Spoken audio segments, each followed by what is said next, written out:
공수처, 경찰이 윤석열에 대한 2차 체포영장 집행 지금 고심하고 있는 가운데 윤석열 측은 영장 집행이 불법이다 이런 입장을 고수하고 있습니다. 관련해서 차성한 서울시립대 로스쿨 교수와 이야기 나눠보겠습니다. 안녕하십니까? 네, 안녕하십니까? 네. 자, 우리 교수님 요즘 기자회견도 좀 하시는 것 같고 방송에 많이 좀 나오시는 것 같습니다. 어제 처음 한 번 했습니다. 네. 어디서 하신 거죠? 그 한남동 그 관저 앞에 네. 그 저기 국민주권당인가? 제가 전혀 모르는 분인데 네. 그분들이 선뜻 기자회견장을 네. 제공해 주셔가지고 네. 한남동 관저 바로 앞쪽에서 진행을 했습니다. 상당히 분위기가 좀 격해서 놀랐습니다. 예. 이 교수님은 판사 출신이시죠? 맞습니다. 부장 예. 판사를 하셨고요. 아니요, 부장판사 직전에 예. 고민하다 나왔습니다. 판사를 하시고 예. 지금 이렇게 그 기자회견 한다는 게 그 경호처에 대해서 얘기를 좀 하고 싶고 또 이번 체포에 대해서 직접 얘기를 하고 싶어서 그런 걸 하시는 겁니까? 가장 큰 이유는 네. 경호처 직원들한테 예. 분명히 불안에 떨고 있을 분들에게 음흠. 위법한 지시는 거부해도 음흠. 처벌되지 않는다. 오히려 체포 영장 집행 저지라는 그런 불법함이 명백한 지시에 따르시다가 네. 오히려 징역형 유죄 판결 이런 거 받고 이제 음흠. 직업도 잃고 연금도 확 줄고 그런 좀 불이익을 받지 않았으면 좋겠다. 일단 그 마음이 제일 컸습니다. 예. 이렇게 갑자기 그걸 소명 의식이 드신 거예요? 지금 교수를 좀 잘 하고 계시는데 어떤 거리에 나와서 그런 네. 얘기 한다는 게 좀 부담도 있을 것 같기도 한데요. 그 제가 저기 12월 그 3일 그 비상계엄 선포 그 후에 새벽에 이제 잠이 깼어요. 아, 그걸 근데 보고 제가 깼다. 이틀 후에 예. 그 형사법 종합 연습이라고 예. 시험 한 달 앞둔 3학년 학생들 가르치는 수업이 있는데 아. 근데 제가 그 역사적인 순간에 음흠. 시험 공부 문제만 풀어주고 있으면 안 되겠다는 생각이 들더라고요. 그래서 또 예전에 5.18 내란 대법원 판결문 이석기 내란 성동 판결문 시험에 안 나온다고 제가 OX 문제에서 뺐거든요. 아, 내란 일어날 일이 없으니까 제가 너무 뺐는데. 부끄럽고 그래서 네. 그 정말 새벽에 일어나서 비상계엄 선포의 형사법적 쟁점이라고 음흠. 강의 자료를 열심히 만들었습니다. 5.18 판결문이랑 아. 다 참조해서 그리고 강의를 했는데 생각보다 학생들이 호응을 해주는 거예요. 예. 그리고 이제 또 그 다음 주에 또 2학년들 가르치고 예. 그러면서 이 문제점과 어떤 쟁점들이 보이기 시작하는데 음흠. 조금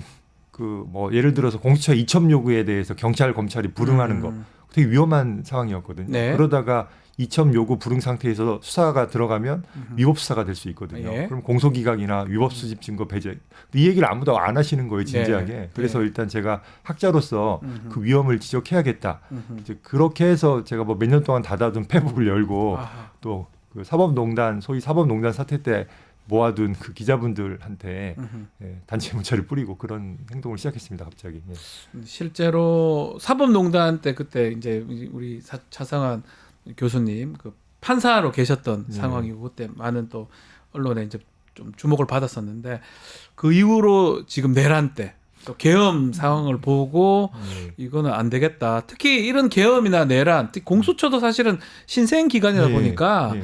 처리할 때 이게 법적인 부분들이 문제점들이 꽤 많은 것 같아요. 사실 이걸 잘 만들었는지 저도 사실 잘 네. 몰랐는데 보면서 좀 부족하다.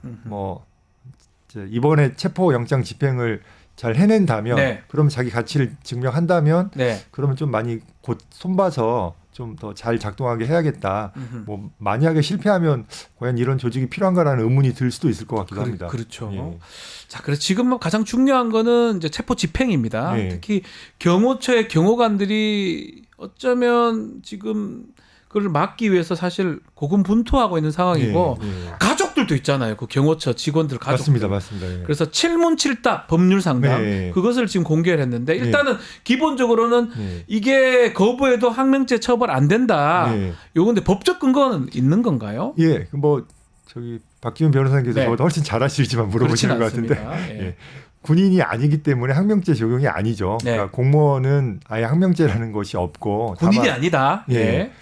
이제 직무유기죄만 가능성이 있는데 그렇죠. 위법한 지시는 당연히 직무유기죄가 성립하지 않죠. 하지 않더라도. 그리고 그냥 일반 직무유기죄도 그냥 직무를 태만히 하는 걸로는 처벌하지 않습니다. 네. 그래서 완전히 정말 의식적으로 방위 포기하는 경우만 처벌하기 때문에 음흠. 뭐 한우 신용을 하면서 제대로 안 했다는 걸로 처벌받으실 일도 없고 네. 뭐 그 전에 위법 지시니까 처벌받을 일도 없고 그렇습니다. 예. 그러면 위법 지시, 부당한 지시 예. 그 범위를 좀 설명을 해주셔야 될 것 같습니다. 그러니까 제가 이번에 공무원 행동강령에 그 네. 부당 지시를 거부할 수 있게 해놨거든요. 네. 근데 이제 제가 그 뭐 소명서 양식 같은 거 꼭 필요한 건 아니지만 그냥 안전하게 하고 싶으면 쓰시라고 이제 하면서 그 범위를 한번 생각해봤는데 체포 영장의 집행 저지에 관한 명령은 다 부당 지시일 것 같아요. 예를 들어서 현장에 나가라는 것도 저는 부당 지시라고 생각하거든요. 그것부터 다 부당 지시다. 왜냐하면 체포 영장의 집행에 협조하기 위해서 필요한 그 경호 인력은 제가 보기에 몇 명에서 십수 명이면 되거든요. 왜냐하면 지금 체포하러 오시는 분들이 다 훌륭한 공무원들이세요. 맞습니다. 그분들이 무슨 뭐 조폭처럼 무슨 잡으러 오는 게 아니잖아요. 깡패가 아닙니다. 법 네. 집행하러 온 거잖아요. 네. 그러면 안전하게 예우를 갖춰서 모셔갈 겁니다. 그러면 그냥 하지만 경호처는 대통령을 지켜야 되니까. 그러니까요. 물론 직무는 정리됐지만 신분이 있으니까 동행해서 구치소까지 따라간다든가 뭐 필요하면 구치소 내 일부 뭐 비상시에 대응할 수 있는 팀을 잠깐 남겨둔다든가 그 정도면 되는데 200명을 왜 동원합니까? 200명 나오라고 하는 것 자체가 예. 부당 지시니 거부하시고 사무실에 앉아서 아니면 본인의 원래 근무 장소에 계셔서 평소 하시던 일을 그냥 하시면 됩니다. 예. 만약에 경호라는 거는 예. 굳이 말씀드리면 체포가 집행되고 만약 그 구금 장소까지 갈 때 예. 그때 옆에 있어 그 정도만 그게 가장 가능하다는 중요한 거죠. 거죠, 사실. 그 인원수가 뭐 몇 명 필요 없잖아요, 사실은. 맞습니다. 예. 200명씩 와서 스크럼 짜고 있는 거는 예. 그 자체가 부당한 지시다 이렇게 보시는 맞습니다. 거예요. 나오라고 하는 것 자체가 부당한 따를 지시입니다. 필요도 없고. 따를 필요도 없습니다. 예. 항명제도 아니고 직무유기도 아니고 아무것도 아닙니다. 아니다. 오히려 그걸 따랐을 때 예. 형사 책임, 뭐 네. 이후에 사실 징계 책임까지 다 문제가 됩니다. 예. 자, 공수처가 그 얘기하는 그 부분이거든요. 특수공무집행 방해죄, 네. 아니면 방해치상, 직권남용 등등 또 민사 책임도 지겠다. 민사 질 수 책임까지. 있다. 이렇게 예. 경고했는데 이거는 어떻게 보십니까? 뭐, 공수 얘기. 그냥 지극히 당연한 법리를 그냥 확인해 준 거죠. 네. 뭐 특수공무집행 방해가 되는 이유는 간단합니다. 네. 단체 다중의 미력으로 하면 되는데 네. 200명 동원하면 단체가 될 수밖에 없죠. 그렇죠. 그러니까 무기 안 써도 기본 특수로 시작하고요. 그러면 7년 6개월 이하입니다. 아. 거기다가 뭐 피 하나 나거나 뭐 손가락 하나 삔다. 네. 치상이 되면 3년 이상의 유기징역. 유기징. 사람이 정말로 그럴 일 없지만 무기를 써서 사람이 죽으면 5년 이상. 거기다가 정말 살인 고의까지 있으면 사형 무기 5년 이상. 이건 제가 보기에 절대 일어나서는 안 되는 비극입니다. 지금 말씀처럼 조금 더 불상사 일어나면 할수록 경호처 직원들한테는 더 강력한 처벌. 또 그리고 누가 했는지 알 수 없으면 그 전체적 그 자리에 있던 전체 모든 사람한테 예. 형사 책임을 묻는 거 아닙니까? 맞습니다. 그게 이제 특히나 이게 지금 사전에 만약에 네. 무기 사용이나 이런 걸로 해서 체포영장을 막으라는 조직적인 지시가 있었고 네. 그에 따라서 나가면 이거는 공범이라고 볼 수밖에 없잖아요. 공범이다. 공모가 있었다고 볼 수밖에. 그걸 받아들이고 나간 순간 예. 이제 그래서 그 다 폭행을 안 하고 버티면 좋겠지만 혹시 한 명이 일탈해가지고 음흠. 뭐 때리고 뭐 좀 칼도 쓴다는 그것도 뭐 정확한 건 모르겠지만 칼 얘기도 있었습니다. 칼 예. 총 쓰면 그러면 사람 몸에 찌르면 잘 아시잖아요. 이거는 그 행위 자체로 살인 고의가 인정될 수도 있습니다. 네. 그리고 지금 이 무기를 쓴다는 것 자체가 칼 총이 살인에 이를 수 있다는 미필적 고의는 다 갖고 계시거든요. 네. 잘못하면 전체가 살인 미수죄 공범으로 걸릴 수도 있습니다. 전체가 살인자가 될 수가 있다. 예, 예. 얘기를 주셨습니다. 예. 그래서 이 체포영장 집행을 그 저지하는 경호처 직원 현행범으로 체포를 해서 분산 노송하겠다라고 예. 공수에 밝힌 상황인데 예. 이거는 가능한 겁니까? 뭐 그 전에 문제 삼는 게 뭐였냐면 네. 윤석열 대통령에 대한 체포영장 집행은 공수처가 해야 된다는 거였거든요. 예. 근데 이제 자꾸 좀 정확하지 않은 법률 지식을 전달하시는데 네. 대통령을 체포하는 행위는 영장을 제시하고 그분을 데려가는 행위입니다. 네. 근데 가기 위해서 공무집행, 특수공무집행 방해 현행범들이 맡고 있는 걸 치우는 거는요. 그거는 경찰 행정의 영역이고요. 네. 그러다가 한 명이 뭐 한두 명이 진짜로 폭행 협박을 해서 공무집행을 방해한다. 그런 별개의 공무집행 방해죄가 성립하는 거죠. 그럼 그 사람을 체포하는 거는 영장 필요 없어요. 네. 심지어는 국민도 체포할 수 있습니다. 국민 체포할 수 있어요. 근데 당연히 네. 수사권이 있는 거기 계신 분들 다 뭐 순경 이상의 다 경찰 분들입니다. 네. 사법 경찰 관리 분들인데 뭐 국민도 할 수 있는 거를 경찰이 못할 리가 있겠습니까? 네. 체포해서 소송하는 거 뭐 너무 당연하게 가능합니다. 어제 관저에서 기자회견하면서 윤석열 체포 저지 거부 소명서 이걸 예. 배부했던데 예. 그 소명서는 어떤 내용입니까? 사실은 위법 지시이기 때문에 예. 그냥 거부하면 당연히 처벌받지 않으시고 네. 근데 이제 공무원 행동 강령에 음흠. 그거를 좀 확실한 어떤 근거로서 하고 싶은 경우에 절차를 마련해 놓은 거죠. 네. 그래서 내가 왜 이 체포 불법이 체포 영장 집행 저지가 불법이니 나는 그 지시에 따르지 않겠다고 소명하고 음흠. 그러고 이제 거부할 수 있게 다 해놨거든요. 네. 근데 이제 이쪽이 항상 이상한 얘기를 많이 하시니까 네. 그냥 무단으로 나갔다 이렇게 얘기할 수도 있잖아요. 예, 예. 그 안전하게 음흠. 그런 사유를 써서 서명하셔서 찍어서 가족한테 카톡이나 메일로 보내두시고 음흠. 성관하게 제출하고 사무실에서 앉아 일하면 네. 확실하게 음흠. 좋다는 거죠. 뭐 만약에 정 어려우시면 음흠. 그런 얘기하고 비밀 녹음하셔도 돼요. 비밀 녹음도 해야 대화자 된다. 간의 예. 녹음은 그 자체는 문제가 없으니까 아. 그렇게 해서 증거를 이제 마련해 주시면 마음이 더 편하다는 것이고 반드시 뭐 그렇게 해야만 지시 거부가 가능하다는 건 전혀 아니고요. 네. 그리고 이제 그렇게 해야 또 상급자도 좀 움찔할 거 아니에요. 네. 그래서 이제 그런 용기를 내주실 수 있는 분들은 음흠. 그런 행동을 한번 해봐 주시면 어떨까 해서 말씀을 드렸습니다. 지금 안에 있는 한 200여 분의 네. 경호관들한테 경호처 직원들한테 지금 하시는 말씀인데 네. 그 어쩔 수 없이 이렇게 몸싸움 일어난다고 하더라도 네. 경호를 해야 된다 하면 네. 어떻게 하는 게 맞습니까? 신용만 하라고요? 그러니까 아, 이제 그게 이거를 가능하나? 법률적으로 이해하셔야 돼요. 네. 이게 이제 공무집행 방해죄에서의 폭행은 광의의 폭행입니다. 광의. 예. 예. 우리가 법의 폭행죄에서도 폭행을 쓰는데요. 네. 그거는 협의, 좁은 의미의 폭행으로 신체에 대한 유형력의 행사입니다. 네. 신체에 대해서. 네. 근데 공무집행방해죄의 폭행협박은 광의로서 사람에 대해서 일체의 직간접적인 행사를 다 포함해요. 네. 공무집행을 보호하기 위해서. 그렇기 때문에 스크럼 짜고 이렇게 부딪히는 순간 되는 거예요. 아. 서 있다가 음흠. 밀고 들어온다. 그럼 최대한 접촉을 피하면서 그냥 빠지세요. 네. 그게 가장 안전한 방법입니다. 현장에 어쩔 수 없이 서 있다고 하더라도 아하. 절대 몸싸움을 피하고 그렇게 해서 그 광의의 폭행이 되지 않도록 음흠. 뭐 당연히 협박하거나 특히 무기를 소지하는 거는 그 자체로 협박이 될 수 있으니까 무기, 예. 무기를 외부에 보이면서 위협하는 행동을 절대 하지 마시고. 예. 그 무기 말씀하셨는데 지금 뭐 총 얘기도 나오고요. 예. 칼 얘기도 나오거든요. 예. 윤석열 측에서 예. 이렇게 경호처 직원들한테 예. 무기 이렇게 써라 예. 독촉했다면 예. 윤석열은 어떤 책임도 져야 됩니까? 기본적으로는 이제 네. 만약 그렇게 해서 실행이 되면 예. 그러면 앞서 말한 모든 범죄, 특수공무집행방해치상, 뭐 사람 죽으면 치사, 살인, 살인미수, 뭐 또 직권남용이 따로 있습니다. 대통령 경호법에. 예. 거기다가 무기 사용 제한에 관한 벌칙까지 다 적용되는데요. 네. 공범으로서 수괴니까 어떻게 보면 그 공동 정범에서.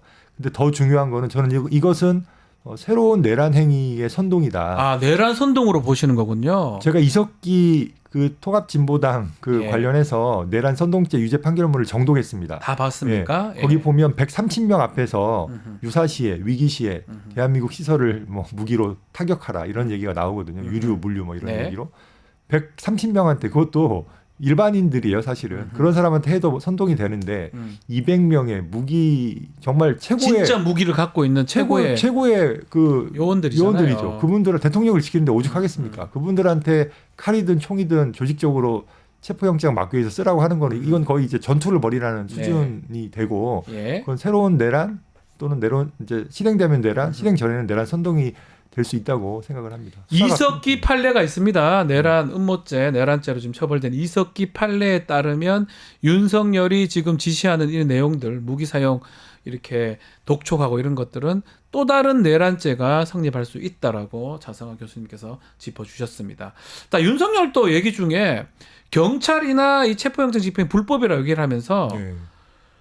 신분증 제시하고 예. 마스크 착용하지 말고 예. 뭐 얼굴 공개하라 이런 얘기하는데 이거는 어떻게 봐야 됩니까? 아 이제 제가 묻고 싶어요. 예. 검찰총장까지 하셨으니까 예. 그럼 본인이 처리하신 사건 중에 예. 그렇게 안 한 공권력에 대해서 단 한 번이라도 이건 위법사니까 기소하지 않다거나 오히려 스스로 이건 위법 수집 증거니까 이걸로 처벌할 수 없습니다. 검사는 공익의 대변자 객관 의무를 지잖아요. 네. 저는 없을 거라고 단정을 하고 오히려 집회 현장에서 마스크를 쓰고 진압을 하는 게 필요한 경우가 있습니다.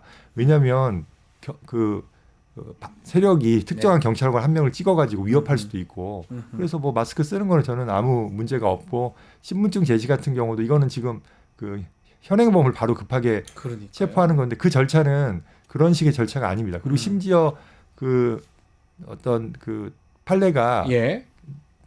그 경찰관 직무 수행 관련한 불신검문 관련해서도 범죄자가 자신을 왜 불신검문하는지 확실히 아는 경우에는 그 경우에는 반드시 바로 신분증 제시를 할 필요도 없다. 그런 판례가 있어요. 딱 지금 그런 상황이잖아요. 만약에 이걸 불신검문으로 보더라도. 근데 예. 이거는 그것보다 훨씬 더 강력한 그러니까요. 현행범 체포고 현행범 체포 절차만 지키면 되는 것이 물론 이제 그 절차는 지켜야 됩니다. 체포 이유를 고지하고 만약에 급하면 체포하고 나서 고지하고 뭐 미란다 원칙 고지하는 거 있지 않습니까? 예. 변호인의 조력을 받 그런 건 당연히 이 베테랑 분들인데 네. 체포의 절차를 당연히 법에 따라 지키시겠죠. 이 말은 얼굴 공개해 그러면 우리 편이 너희 사진을 찍어서 좌표를 찍어서 공격하게 만들 수도 있어라는 위협을 주고 싶다는 그러니까요. 것밖에 저는 안 된다고 이해합니다. 자, 그리고 이 지금 변호인단이 이제서야 변호인 선임계를 제출을 했습니다. 네. 이거 어떻게 봐야 됩니까? 이제 뭐 기자회견 엄청 했는데 이제서야 변호인 선임계를 냈습니다. 사실은 저는 이게 네. 언론의 책임이 되게 크다고 생각을 합니다. 네. 그러니까 언론의 자유를 보장해야 되지만 사실 뭐 독일에서 나치가 등장해서 네. 민주주의가 무너진 것도 사실은 민주주의가 스스로 의회가 스스로 그 의회권을 넘겼거든요. 네. 그래서 방어적 민주주의라는 게 있는데 명백하고 현존하는 위험을 선동하는 그런 표현들을 여과 없이 계속 지금 막 하고 계시잖아요. 그런 것 같아요. 예. 이제 그러다 보니까 그렇게 변호인이 아닌데 변호인 이상으로 훨씬 더 했죠. 사실은 예. 이제서 이제 냈는데 예. 그 의도는 저는 두 가지일 것 같아요. 하나는 정말로 위기를 느껴서 변호할 수도 있다고 생각했거나 아니면 이분이 아마 변호인으로서 현장에 가서 뭘 해보시려고 하는 것 같아요. 네. 좀 다른 얘기인데 이제 뭐 경찰 요즘은 적지만 예전에 좀 시위를 너무 시위의 자유를 좀 억압하고 진압할 때 경찰관들이 그런 불법 시위에 대해서 이제 좀 무리하게 하실 때 변호인들이 함께 네. 그 부당함을 지적해주는 활동을 하기도 했잖아요. 예전에요. 예전에. 예. 근데 이제 그걸 약간 본인이 그런 생각을 하실 수도 있어요. 내가 변호사로서 현장에서 네. 법을 알려주겠다, 경찰관을 설득해 보겠다. 설득이 되기는 어렵다고 생각을 합니다. 예. 네, 변호인 선임계 내고 하는 말이 탄핵 이후에 결론 나고 네. 그때 체포해달라 이런 얘기도 했다고 하고요. 또 그렇지만 오늘 또 탄핵 1차 변론길인데 불출석을 예고를 했습니다. 네. 어떻게 봐야 됩니까? 그러니까 본심이 나온 거죠. 네. 그러니까 계속 말이 바뀌고 있거든요. 최근에는 중앙지법에다가 구속영장을 청구해라. 그 얘기는 서부지법도 관할이 있는 것 같은데 주소지 관할 왜 그런 얘기를 하는 거죠? 그거는 그러니까 심지어 소송 네, 형사소송법에 관할 위반은 소송행위에 영향이 없다고 해요. 그렇죠. 영장 받는 검사의 신청행위도 소송행위잖아요. 네, 그리고 조문 보면 형소법과 그 다음에 그 공수처법 다 두 개의 어떤 가능성이 다 존재하거든요. 네, 이제 그런 부분들을 이제 자꾸 이게 좀 선동을 해나가는 것 같아요. 그리고 자꾸 거짓말을 하는 것 같아요. 그래서 공수처가 예를 들어서 서울중앙지법에 청구했다. 그럼 저는 거기에 나가지 않을 거라고 생각하거든요. 예, 예. 그 다음에 기소가 됐다. 그러면 불기소 기소하라고 하잖아요. 네, 기소하면 출석만 안 해도 재판이 안 됩니다. 예. 출석 거부할 것이다. 출석 거부하겠죠. 아니면 기록이 방대해. 나 조사할 시간을 줘. 아니면 이 본심이 나오겠죠. 지금 탄핵이 더 중요한데 탄핵 이후로 저는 그게 본심이라고 생각했는데 결국은 마지막 순간에 본심이 나오는 거죠. 이 재판을 절대 진행하지 않으려고 합니다. 왜냐하면 형사재판이 진행되면 진행될수록 네. 불리한 사실들, 불리한 증인들이 나옵니다. 그럼 헌재가 그 기록을 뭐 복사해서 보겠죠. 보고 또 네. 필요한 증인을 불러서 신문합니다. 당연히 형사 절차의 신속한 진행 또는 그 법에 따른 진행은 탄핵 심판에 불리하다고 생각하기 때문에 어떻게든 이 불법적인 영장이라고 주장하면서 예. 이제 계속 재판을 거부하려는 의사를 표시하는 거라고 생각합니다. 그렇게 변론길, 특히 탄핵 심판의 변론길은 꼭 나가겠다고 얘기를 했던데 예. 1차 불출석 했거든요. 예. 지금 어제 얘기를 했는데 예. 이것도 좀 끌기 위해서 하는 방법이다. 저는 그래서 예. 이것도 두 가지라고 생각하는데 예. 1차는 맞습니다. 탄핵도 지연을 해야죠. 네. 4월 18일이면 재판관 2명 나가는데 그러면 또 이제 6명이 되잖아요. 네. 최대한 끄는 게 좋고요. 그다음에 또 하나는 이제 이런 식으로 계속 이제 지연하는 목적 외에 정말 중요한 게 하나 있는데 뭐죠? 체포 영장이 발부됐잖아요. 예. 그럼 길거리에서 체포할 수 있습니다. 아. 예. 그리고 긴급한 경우이기 때문에 타인의 주거에 대한 수색 영장을 별도로 받을 필요 없이 그러니까요. 그냥 잡아갈 수 있어요. 변론기를 참석했을 때 잡아가면 되겠네요. 그러면 사실 때. 경호처 직원하고 충돌할 필요도 없죠. 네. 저는 그런 두려움도 분명히 있는 것 같아요. 아. 두 가지가 다 결합된 게 아닌가라는 생각을 해봅니다. 예.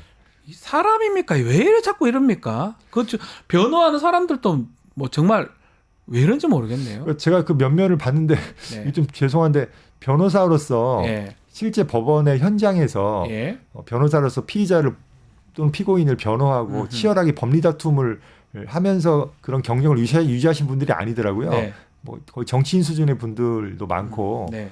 그래서 과연 이분들을 변호사 출신이 뭐 법률가 출신이긴 한데 법률가라고 네.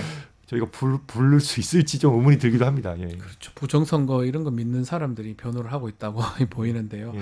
자, 지금 수사 기록 관련해서 헌재가 지금 중앙지검이나 뭐 경찰청 또 국방부 또 경찰단 예. 사법경찰단 예. 자료를 받았는데 또 윤석열 측은 국회법 130조 위반했다 예. 이런 얘기를 하더라고요. 저도 사실 그 쟁점은 여기 와서 처음 들어가면 네. 찾아봤거든요. 예. 기다리면서. 예. 근데 보니까 그 조사하게 할 수 있다지 반드시 정식의 그런 조사 절차를 필수적으로 거쳐야 되는 건 아닌 걸로 나오고 그게 네. 필요했으면 오히려 저는 했을 것 같거든요. 반드시 의무화된 거면. 그리고 그 헌재법상 수사 기록 복사하는 거는 복사 금지가 아니에요. 기록의 송부입니다. 네. 그러니까 이게 옛날에 만들어진 법이고 지금은 뭐 모든 게 다 쉽죠. 복사하고 뭐 찍고 뭐 스캔하고. 근데 이거는 87년 기억하세요. 87년 헌법이 만들어진 그때 만들어진 헌법재판소예요. 네. 기록 가져가 버리면 재판 못 해요. 그러니까 그런 의미에서고 그래서 실제로 헌재가 지금까지 수많은 사건을 수사 기록 복사해서 봤고요. 그러니까요. 그리고 박근혜 대통령 때도 정확히 그렇게 복사해서 봐서 이 조항의 위반은 없다. 그리고 그렇게 규칙도 만들어졌고 여기에 대해서 아무도 이의 제기를 못했어요. 제가 알기로는 의미 있게 한 학자는 아무도 없습니다. 예. 그 우리 교수님께서 보실 때는 이 윤석열이나 윤석열 측에서 주장하는 것 중에 들을 만한 게 뭐가 있습니까? 저는 이제 학자로서 호기심이 있기 때문에 네. 모든 걸 열심히 듣고 누구보다도 열심히 답변하고 있습니다. 네. 근데 결론 중에 네. 그분들의 말이 정말 그러니까 맞다라고 할 만한 거는 정말 송구하게도 거의 없다고 하나도 볼 수도 없다. 거의 없다. 다만 이건 있죠. 쟁점을 제시하시긴 하세요. 제시는 한다. 예를 들어서 네. 형사소송법 제110조에 수색이란 말이 있으니 예. 이게 사람 수색에도 적용되는 거 아니냐. 근데 그 다음에요. 네. 문헌을 찾아가시고 뒤져보시면 네. 논문 각주에 네. 물건 대상으로 하는 거라고 하는 게 각주가 서너 줄이에요. 책이 막 열대 건이에요. 네. 저기 사람까지라고 쓰진 않지만 이게 예. 장소 수색으로 또 넓힐 수 있지 않을까라고 조심스럽게 쓴 그 사람을 언급하지도 않고. 사람은 아니지만. 네. 네. 근데 그게 한 개였던 걸로 기억해요. 그 정도의 성실성은 있으셔야죠. 공부하시면. 네. 그럼 지금 말씀대로 법을 조금 알고 뭐라도 하나씩 갖다 대고 문제 제기는 네. 그나마 하는 건데 네. 그게 타당하거나 일리가 있는 경우는 별로 없다 이렇게 보시는 저는 거군요. 제 로스쿨 수업에서 학생으로 만났으면 네. 저는 엄청 격려해줬을 것 같아요. 아 격려해 준다. 네, 왜냐면 그 저 변호인 측 저 네, 사람들. 네, 왜냐면 네. 리걸 마인드가 뛰어난 거예요. 온갖 온갖 아무 말 대잔치라도 아이고. 배울 때는 던져내서 쟁점을 예. 발굴하는 게 중요하니까요. 근데 지금은 아이고. 변호를 하는 거잖아요. 학생이 아니잖아요. 예. 그러니까 쟁점을 찾으시면 공부하셔야죠. 기존의 판례와 학설과 문헌을 보고 법원이 뭐라고 판결했는지를 네. 책임을 갖고 보셔야죠. 그게 피의자를 위한 겁니다. 학생이 아닙니다. 네. 변호인입니다. 네. 피의자, 피고인을 위해서라도 더 좀 이렇게 될 만한 것 해야 되는데 문제 제기해가지고 결국 받아들이지 않는 거는 심지어 문제 제가 아니냐. 좀 이상한데 제가 그 페북에 올린 글을 보고 나중에 네. 그걸 보고 자기의 주장을 보충하는 듯한 네. 것도 봤거든요. 네. 그 뭐 선호가 뒤바뀐 게 아니라는 생각이 좀 듭니다. 교수님 글을 보고 오히려 바꾸는 상황이다. 자, 이제 탄핵 심판은 열차에 올랐습니다. 헌법재판소. 지금 변론기일도 지금 지정을 했다고 하는데 어떻게 좀 빨리 진행이 될 것 같습니까? 언제쯤 끝날까요? 저는 예측이 아니라요. 네. 신속해야 된다라고 신속해야 얘기합니다. 된다. 일단은 이거는 그 전에 있었던 탄핵과 비교했을 때 특히 박근혜 대통령과 비교했을 때 너무 간단합니다. 네. 그때는 뭐 세월호 몇 시간 뭐 내밀한 비선들의 최순실이 존재도 네. 잘 몰랐었어요. 그러니까요. 예. 그것을 확정하는데 시간이 걸렸죠. 네. 근데 지금은 포고문만 봐도 국회 기능 정지가 들어가 있어요. 말도 안 되는. 그러니까 그걸로 끝난다. 빨리 할 수 있다. 훨씬 빨리 할 수 있다. 그리고 또 하나는 빨리 해야 되는 게 이분들이 저는 이거 정말 조심스러운데 네. 탄핵 결정이 나도 불복하려는 빌드업을 하는 느낌이 들어요. 아, 예. 그래서 만약에 4월에 임박해서 결정을 한다? 그러면 또 이상한 짓을 할 것 같아요. 아하. 그러면 이 헌법재판소 2명이 빠지면 6명으로 대응하기가 힘들 수 있거든요. 그러니까요. 뭐 재심 청구 얘기도 막 네. 뭐 언뜻 하는 분도 있는데 헌법재판소 재심이 없습니다. 네, 없지만 할까 체포영장도 지금 뭐 권한쟁이라든 깜짝 놀랐습니다. 제가 말도 안 되는 제도를 막 만들어. 그러니까 이의 신청도 잘 아시겠지만 영장에 대한 이의 신청은 없습니다. 수십 년간 단 한 번도 받아들인 적이 없습니다. 없어요. 없어요. 없어요. 네. 법상으로. 근데 제도상으로. 법원이 정말 친절하게 네. 이유가 있어서 해주셨죠. 그런 거 안 된다고. 네. 근데 이제 그렇기 때문에 저는 2월, 3월에 결정이 나야 된다고 생각합니다. 네. 그래야 헌법재판소가 그런 이상한 행동을 보고 대응할 수 있어요. 그래서 2월, 3월에 탄핵 결정이 만약에 난다면 네. 그에 따라서 다음 대선이 잘 진행돼서 이제 내가 6명이 돼도 괜찮겠구나. 그런 상태라면 이제 모르겠지만 그게 아니라면 대응을 해야 되거든요. 네. 4월 이후에도. 그래서 저는 이제 그 얘기까지 했습니다.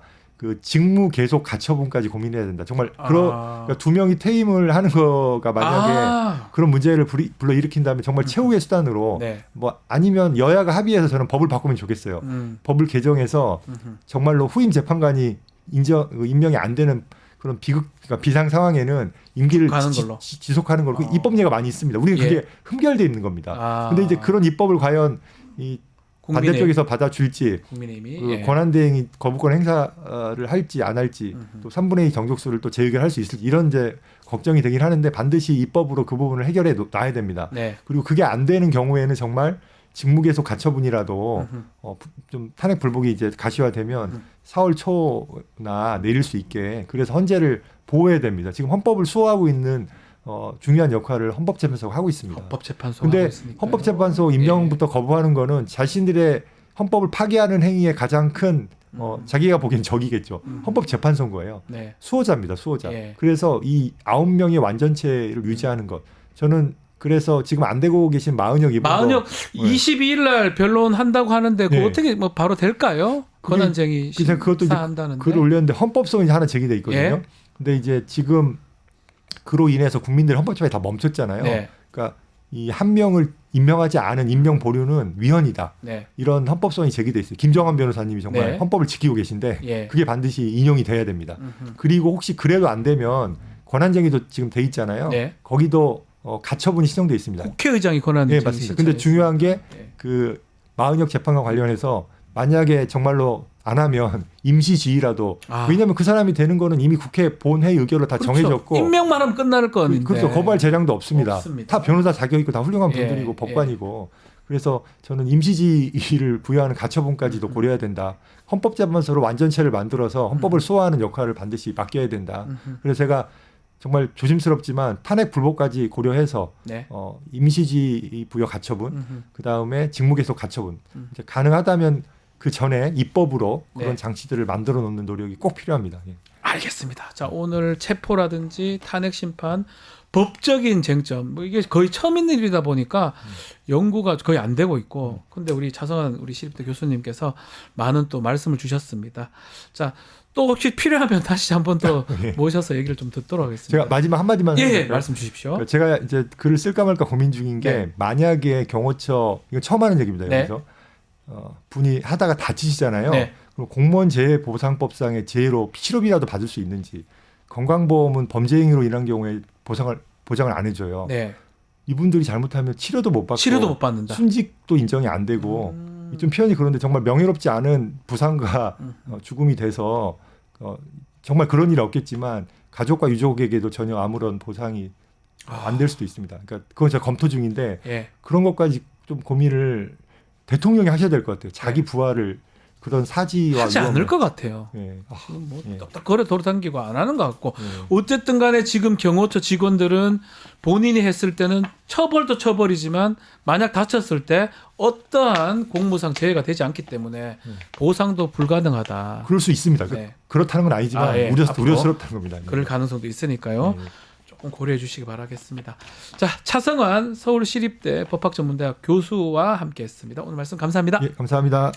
유튜브 구독하고 실시간 채팅과 댓글을 남기시면 매일매일 7,000TTCO를 드립니다.